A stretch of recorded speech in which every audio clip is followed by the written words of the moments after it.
Kisah Nabi Muhammad Sallallahu Alaihi Wasallam, pertemuan dengan pendeta Buhairah. Seiring bertambahnya usia Muhammad, sifat-sifat kenabiannya mulai tampak. Oleh karena itu, masyarakat Mekah memberikannya gelar Al-Amin, yang berarti amanah, jujur, dan dapat dipercaya. Kehadirannya sebagai penerus dari Nabi Isa alaihi salam telah terdengar di kalangan para ahli kitab dan orang-orang Yahudi. Bahkan sampai ada yang berniat untuk menghabisi nyawa Muhammad. Akhirnya dengan izin Allah Subhanahu wa Ta'ala, Muhammad berhasil lolos dari incaran orang-orang Yahudi melalui perantara pendeta Buhairah. Abu Thalib merasa bersyukur diberikan amanah merawat Muhammad. Beliau sangat menyayangi Muhammad melebihi anaknya sendiri. Begitu juga dengan Muhammad yang merasa dirinya aman dalam penjagaan Abu Thalib. Wahai Muhammad, engkau benar-benar anak muda yang sempurna. Hatimu bersih karena tidak suka bermaksiat seperti teman-teman seumuranmu. Semoga firasatku ini benar, kelak engkau akan menjadi orang besar. Mekah sedang dilanda paceklik panjang. Kehidupan terasa semakin sulit. Orang-orang mulai mengeluh karena keterbatasan air dan bahan makanan. Mereka pun mengadu kepada Abu Thalib selaku pemimpin kaum Quraisy setelah meninggalnya Abdul Muthalib. Wahai Abu Thalib, lihatlah daerah sekitar kita ini. Tanahnya kering dan tandus. Panen diramalkan akan gagal jikalau hujan tak kunjung turun. Padahal hanya ini yang kami andalkan untuk hidup sehari-hari. Kami mohon engkau berdoa kepada Tuhan agar menurunkan hujan. Aku dapat merasakan kesedihanmu, wahai saudaraku. Sekarang marilah kita terus berdoa tanpa henti kepada Tuhan pemilik alam semesta. Tiba-tiba Abu Thalib teringat kepada keponakan kesayangannya. Beliau berpikir jika mengajak Muhammad, maka doa penduduk Mekah akan dikabulkan. Karena Muhammad adalah orang yang paling bersih hatinya dan jauh dari dosa. Wahai Muhammad, ikutlah dengan paman. Kita akan meminta kepada Tuhan untuk menurunkan hujan agar tanah-tanah kembali subur. Baik, Paman. Abu Thalib menempelkan punggung tangan Muhammad ke dinding Ka'bah seraya berdoa. Tak berselang lama, tiba-tiba mendung datang dari berbagai penjuru langit dan hujan turun dengan derasnya. Hujan! Hujan! Hujan! Hore! Terima kasih ya Allah, Engkau telah menurunkan hujan yang penuh berkah kepada kami. Ketika musim panas datang di tahun 582 Masehi, Abu Thalib berencana untuk melakukan perjalanan dagang ke Syam. Muhammad yang mengetahui rencana pamannya itu memaksa untuk turut serta, padahal usianya masih 12 tahun. Wahai Paman, bolehkah aku ikut berdagang denganmu? Tidak untuk saat ini ya nak. Perjalanan ke Syam sangat jauh dan melelahkan untuk anak seusiamu. Jika Paman pergi, aku akan sendirian di sini. Lalu kepada siapa aku berlindung jika sesuatu terjadi kepadaku? Insya Allah, aku mampu melewati perjalanan yang panjang. Aku boleh ikut ya, Paman? Mendengar alasan Muhammad membuat Abu Thalib berpikir. Beliau kemudian berbalik badan dan mengiyakan permintaannya. Baiklah, engkau boleh ikut bersama kami. Senang kan? Hehehe, terima kasih Paman. Tibalah saat yang dinantikan Muhammad, yaitu perjalanan dagang pertamanya menuju Syam bersama kafilah Abu Thalib. Jalur yang mereka lewati adalah jalan kafilah barat, yaitu menyusuri Laut Merah, Madian, Wadi Al-Qura, Hijr, dan kota Busra. Bagi para kafilah dagang, Busra merupakan pusat perdagangan yang ramai sebelum tiba di Syam. Di daerah ini pula ada seorang pendeta yang terkenal bernama Buhairah. Kafilah Abu Thalib memutuskan untuk beristirahat sejenak tak jauh dari rumah ibadah milik Buhairah. Sementara itu di kediaman Buhairah. Aneh sekali, awan itu terus mengikuti kafilah dagang itu. Seakan-akan menjaga mereka agar tidak kepanasan. Tapi siapa yang harus dijaga? Aku harus mengundang mereka untuk memenuhi rasa penasaranku. Wahai pelayan, Aku perintahkan kalian untuk membuat makanan yang lezat dalam porsi besar. Kita akan kedatangan tamu-tamu istimewa. Baik, Tuan. Biasanya Buhairo tidak tertarik dengan kafilah dagang yang lewat. Namun kali ini ada yang berbeda. Selamat datang di Busro, wahai kafilah dagang yang sedang istirahat.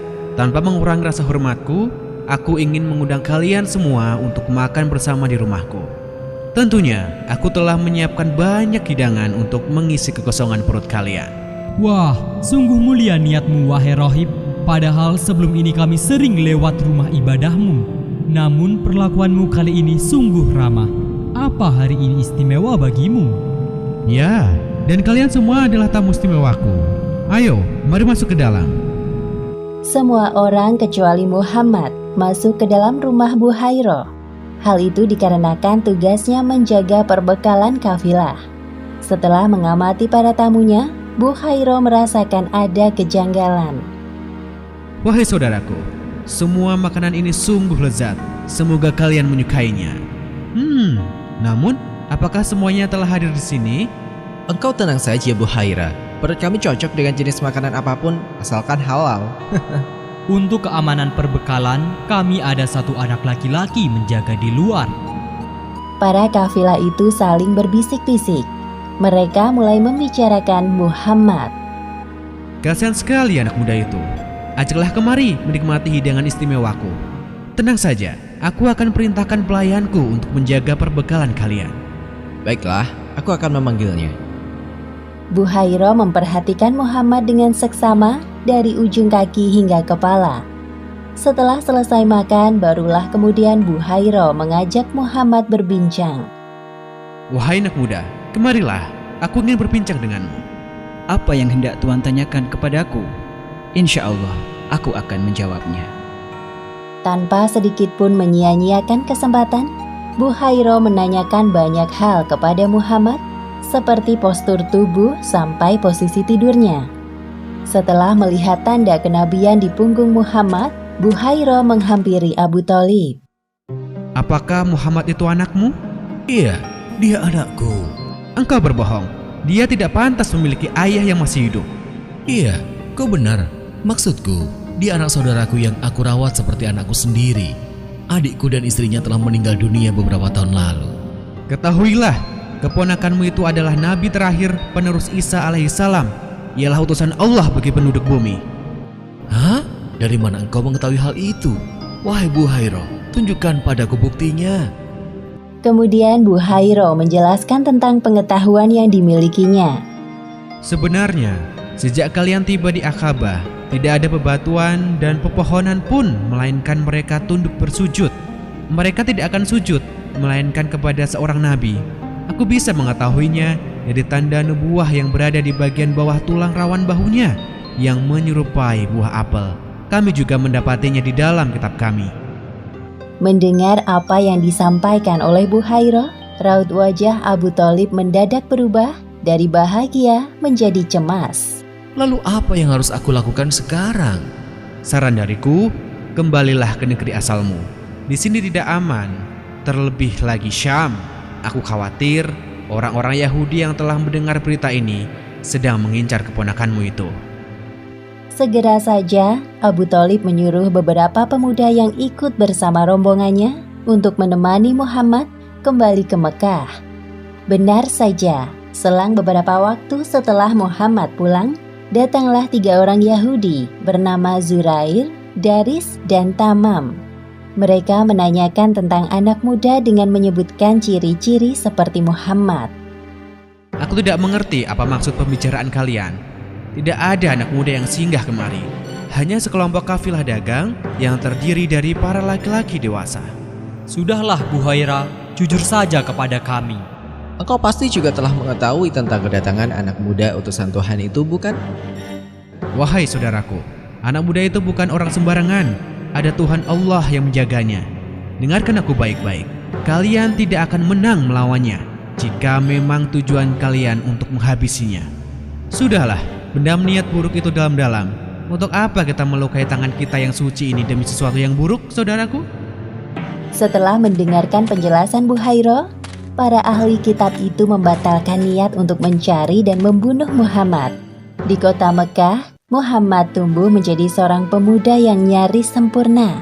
Paling terhormat dari segi nasab, paling mulia akhlaknya, paling baik tutur katanya, paling jauh dari keburukan pergaulan orang-orang Mekah.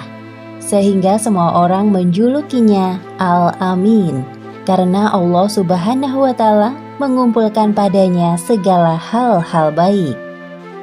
Demikianlah akhir kisah pertemuan Muhammad dengan pendeta Buhairah.